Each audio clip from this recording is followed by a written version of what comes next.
I'm Ben with the BTC Sessions, and this is your Bullish Bit, brought to you by bitrefill.com, your one-stop shop to live on Bitcoin and Lightning. They've got all the best gift cards, things like Amazon, Apple, Best Buy, Airbnb, Uber, and much more. You can even do hotel bookings, you can do all of your travel, and you can now grab prepaid MasterCards as long as you have a US address that you can input. Check them out today, bitrefill.com. Links are down below to sign up now.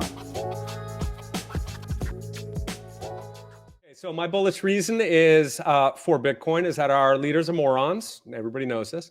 But they are currently simultaneously wrecking the national tokens in basically every country in the world and the fiat financial system at the same time. And so I think that this is, you know, the initial moment.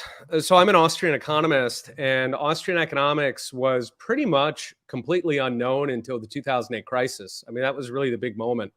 It was a big moment for Ron Paul and, you know, Austrian economics more broadly, and of course, Bitcoin. And, you know, I think that that sort of gave us the quintessential modern crisis that I think we're going to be seeing over and over until the end here. Maybe each one gets bigger and bigger until it finally breaks.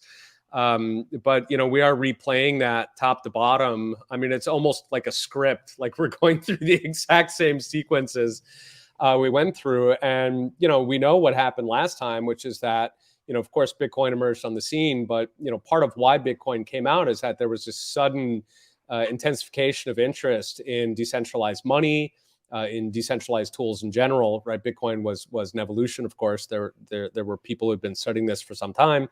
And, you know, the government at the time was fortunately incompetent enough that it didn't actually go in and arrest them all. That's, you know, I imagine why Satoshi went with a pseudonym, because he expected a knock on the door from the FBI or the Mounties, your friendly neighborhood Mounties. So anyway, right, I think at this point, we're going to basically have a rerun. We're going to see a massive increase in interest in Bitcoin. We're already seeing a ton of really powerful tools that I think are going to replace the existing sort of centralized fiat style on-ramps. So I think we have a very bright future these next 3 or 5 years.